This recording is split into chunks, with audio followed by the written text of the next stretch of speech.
Halo teman-teman semua, semoga teman-teman bisa terhibur dengan cerita ini. Ayo kita gaspol. Bab 61-62. Montir cantik milik CEO. Seorang pria tampan berwajah bule baru saja menginjakkan kakinya di tanah air, Indonesia. Langkah panjangnya langsung menuju kendaraan roda 4 berlogo Double R yang sudah disediakan oleh keluarga Pierre untuk menjemputnya di bandara. "Tuan Dimitri?" tanya supir menunjuk dengan ibu jarinya, sambil membungkuk hormat pada pria bule berpakaian seperti mafia yang berjalan ke arahnya. Dimitri mengangguk, pria itu memang sedikit bisa berbahasa, Nyonya Bia dan Lintanglah yang membantunya belajar bicara bahasa Indonesia. "Silahkan, Tuan." Supir itu pun membukakan pintu bagian belakang. Perjalanan dari bandara menuju rumah Eyang Putri membutuhkan waktu sekitar 1 jam 15 menit. Dimitri yang tidak tahu apa-apa, hanya menuruti saja permintaan calon istrinya yang meminta dia langsung menuju ke rumah singgah Eyang Putri. Mungkin di sana akan membicarakan mengenai persiapan pernikahan mereka.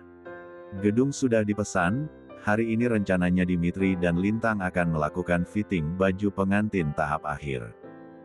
Sebenarnya selama ini Lintang dan juga Dimitri berpacaran sudah selayaknya pasangan suami istri. Tinggal bersama di salah satu hunian mewah yang ada di Perancis. Bahkan kedua orang tua Lintang pun tidak tahu akan hal itu, mereka hanya tahu Lintang tinggal di apartemen miliknya. Hari ini Dimitri memang hanya datang seorang diri, namun besok seluruh keluarga intinya akan datang sebab 3 hari lagi pernikahannya akan diselenggarakan. Pernikahan beda negara, tentu saja akan mengundang banyak media yang datang. Apalagi Dimitri bukanlah orang biasa, jabatannya sebagai dirut muda, salah satu rumah produksi di Perancis membuatnya banyak sekali dicari oleh para pewarta, yang penasaran dengan kehidupan pribadi pria tersebut. Sementara itu di rumah singgah Eyang Putri, waktu sudah menunjukkan hampir tengah hari.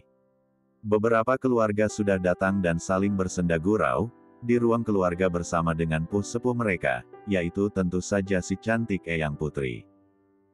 Sementara Lintang, dia mengurung dirinya di dalam salah satu kamar tamu di rumah tersebut. Dia enggan bergabung dengan keluarganya sementara kondisi dirinya sedang tidak baik-baik saja. Notif di ponselnya terus berbunyi. Para sahabat yang berprofesi sama dengannya besok akan terbang ke tanah air untuk sama-sama menghadiri pernikahan Lintang. Lintang menggeleng cepat kala terus membaca tiap tulisan teman-temannya di grup chat tersebut, yang hampir ke semua tulisan itu berisi mereka sangat iri dengan nasib Lintang yang begitu beruntung, mendapatkan seorang pria seperti Tuan Dimitri. Walaupun usia mereka terlampau 10 tahun yang mana lebih tua Dimitri daripada Lintang. Namun wajah dan penampilan Tuan Dimitri tidak menunjukkan bahwa dirinya sudah berada di usia kepala 4. Tok, tok, tok. Tiba-tiba lamunannya terhenti saat terdengar ketukan pintu dari arah luar. "Non Lintang," dipanggil Eyang Putri. "Dan Dimitri sudah datang." Panggilan dari luar itu mampu membuat degup jantungnya kembali berdetak tidak normal. Lintang memejamkan kedua netranya. Berusaha meyakinkan diri, memang inilah jalan terbaik. Membatalkan pernikahan sebelum semuanya terlambat. "Apa Leo sudah datang, Bi?" teriaknya dari dalam sebelum membuka pintu kamar. "Belum, Non," katanya, "dan Leo akan terlambat. Ada pekerjaan penting yang tidak bisa ditinggalkan." "Cek, tega sekali dia. Padahal aku membuat acara pertemuan ini untuk dirinya." Gumam Lintang memandang sedih pantulan dirinya di depan cermin. "Apa boleh buat? Eyang sudah memanggil, tandanya ada atau tidak ada Leo di sana, Lintang tetap harus keluar dari kamar itu." "Nah, ini nih yang ditungguin dari tadi," calon mempelai wanitanya. Seseorang menyambut saat Lintang datang dari arah dalam, membuat semua pasang mata langsung tertuju padanya. "Sini, Nak. Duduk di sebelah Eyang." Eyang Putri menepuk sisi sofa tepat di sebelahnya. Sementara ada satu orang yang merasa aneh dengan sikap wanita itu. Dia adalah Dimitri. Bagaimana tidak? Biasanya Lintang akan bergelayut manja bahkan terkadang tidak bisa melihat situasi. Wanita itu tetap akan mendaratkan B1 birnya di B1 bir tebal pria tersebut. Lihatlah calon pengantin prianya, dia tidak berkedip sama sekali. Cek cek cek. Sungguh beruntung kamu, Lintang. Ada laki-laki seperti Dimitri yang pandangannya hanya fokus padamu. Lagi-lagi suara sumbang itu membuat telinga Lintang terasa panas. Wanita itu sama sekali tidak menunjukkan ekspresi apapun, hanya raut dingin dan datar yang terlihat di wajah Lintang. Sepertinya ini sudah lewat dari jam makan siang. Katakanlah, nak, apa yang ingin kamu bicarakan dengan kita semua? Apa kamu memerlukan bantuan kami untuk persiapan pernikahan kamu dan Dimitri? Tanya Eyang Putri seraya menggenggam tangan cucunya. Hening. Setelah Eyang Putri bicara tidak ada yang berani memotong, bahkan semua orang masih setia menunggu jawaban Lintang, sebab wanita itu hanya diam saja namun nampak jelas kebingungan di raut wajahnya. Ada apa, sayang? Katakan saja. Eyang sekali lagi bicara namun kali ini dengan kedua maniknya yang menuntut jawaban. Aku ingin membatalkan pernikahanku dan Dimitri. Dek. Semua orang nampak terkejut tidak terkecuali Dimitri. Apa maksud kamu, sayang? Kenapa bicara seperti itu? Nyonya Bia bangun dari duduknya lalu berjalan menghampiri Lintang, kemudian menjatuhkan bokongnya di sebelah sang putri. Lintang menunduk dengan manik yang sudah berembun, jangan dikira ini tidak sulit. Bagi Lintang yang melakukannya pun ini sangat sulit, dia tahu pasti akan sangat menyakitkan bagi Dimitri. Pernikahanku dengan Dimitri, aku batalkan. Aku tidak ingin menikah dengan pria yang tidak kucintai. Duarar. Bagai tersambar petir, ucapan Lintang membuat semua orang membeku tak percaya. Plak. Satu tamparan sukses mendarat di pipi wanita itu. Aku rasa anak itu sedang mabuk. Biarkan saja, Bu. Biar dia cepat sadar dan segera menarik kembali ucapannya yang melantur itu. Sahut Nyonya Bia pada Eyang Putri.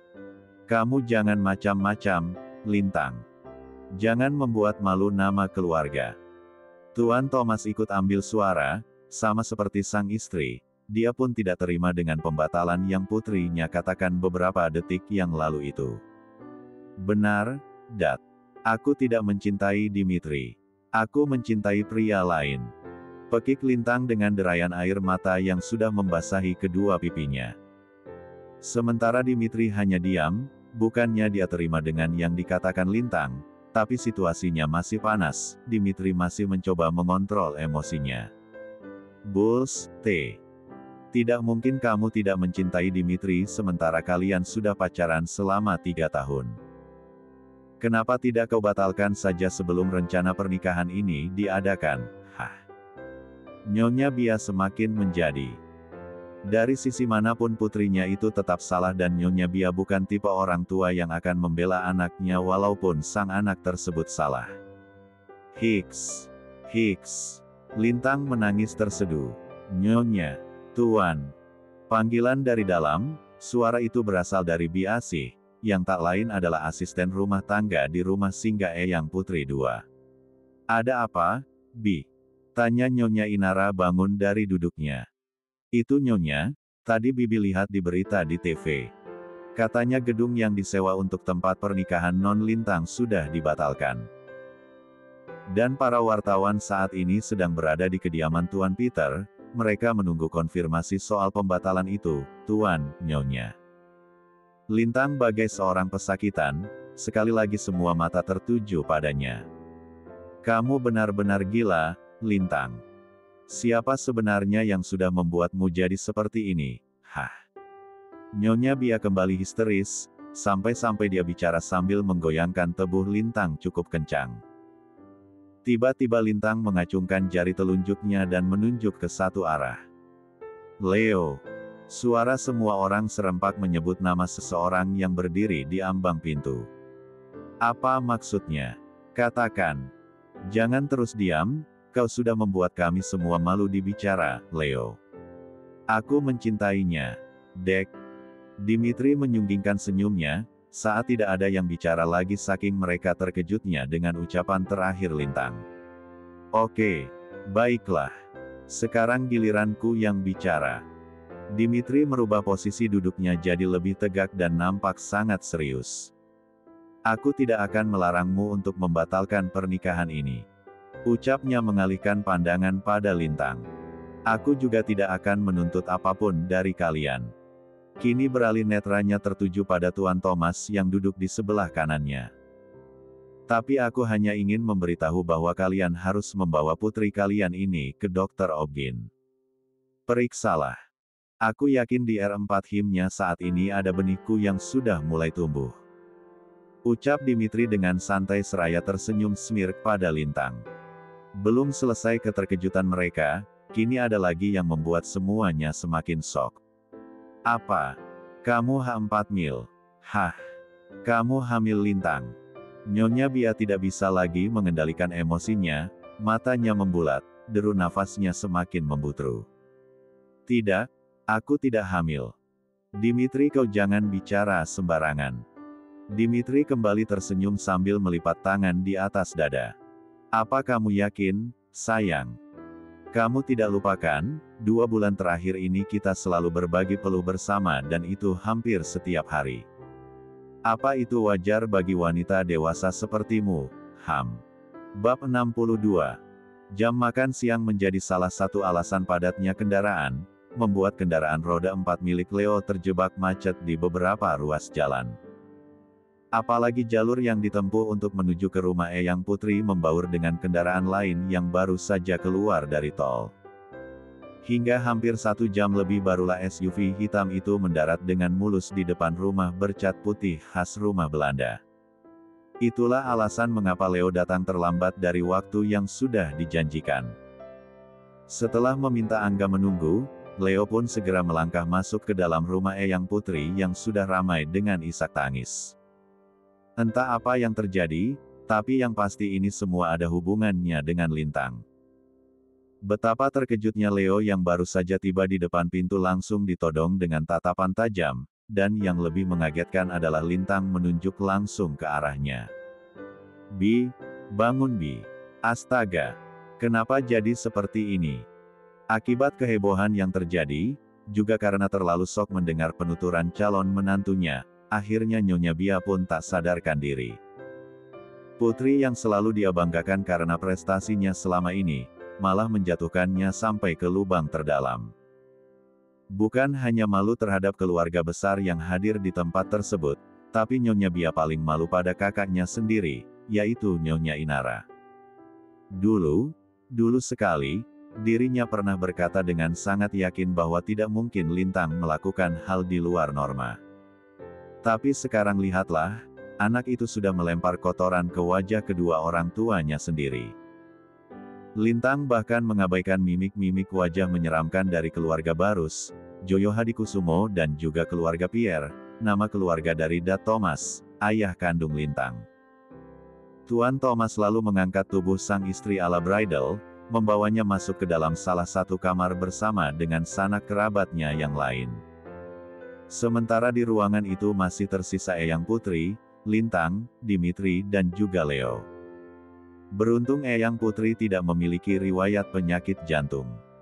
Meskipun Eyang juga sangat terkejut, namun wanita tua itu masih bisa mengontrol emosinya. Jelaskan pada Eyang. Apa yang sebenarnya terjadi pada kalian bertiga? Terutama kamu Lintang. Kamu itu cucu pertama Eyang, kenapa kamu tidak memberikan contoh yang tidak baik untuk saudara-saudaramu yang lain? Eyang menghembuskan nafas panjangnya berkali-kali.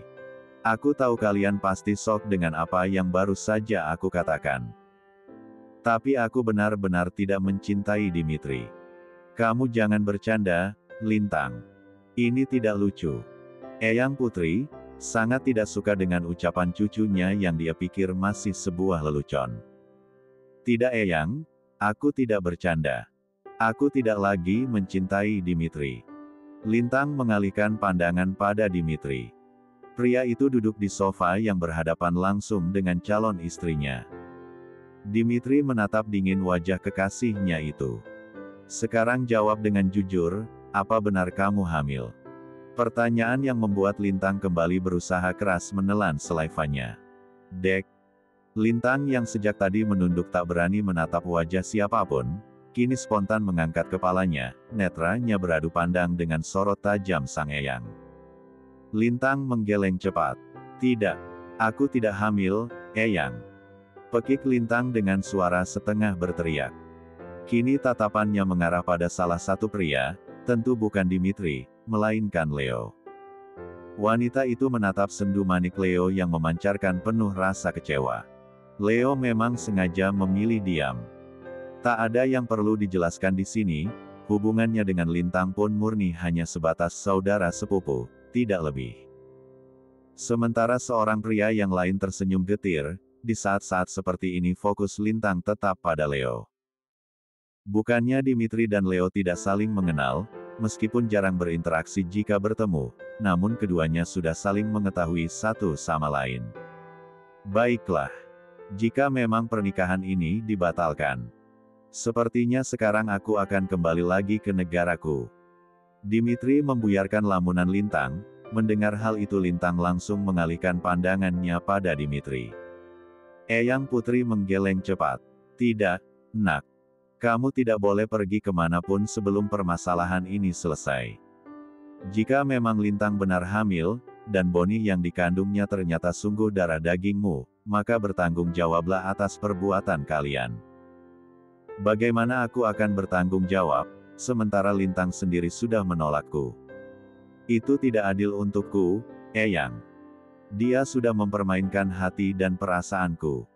Aku tidak hamil. Kenapa kalian membicarakan seolah-olah aku benar-benar sedang hamil? Hah? Lintang kembali meledak, memang selama ini dia tidak pernah merasakan apa yang dirasakan oleh wanita hamil di awal masa kehamilan. Makanya Lintang bersikeras mengatakan bahwa dirinya tidak sedang mengandung. Kalau begitu ayo lakukan tes.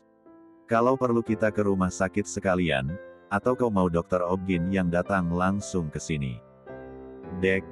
Ucapan itu bukan keluar dari mulut Dimitri maupun Eyang Putri, kalimat yang membuat jantung Lintang kembali berlomba malah terlontar dari mulut Leo, pria yang dicintainya.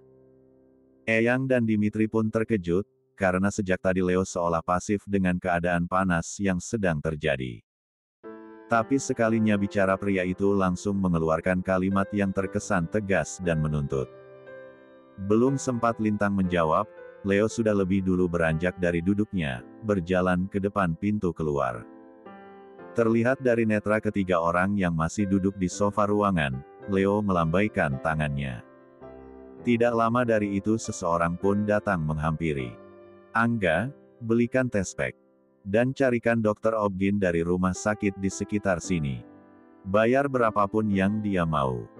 Aku tidak mau tahu, waktumu hanya 10 menit. Baik, Tuan. Angga berlalu sambil mencerna ucapan tuannya. Terserahlah apa yang terjadi di dalam rumah Eyang Putri, tapi yang pasti dia harus bergegas mengerjakan tugas yang telah diberikan. Leo kembali berbalik. Menyusahkan. Kalian yang berbuat, aku yang repot. Namun bukannya iba, Leo semakin menatap Lintang dengan tatapan yang sulit untuk ditebak. Bulir kristal bening kembali luruh, lagi-lagi Lintang sesenggukan.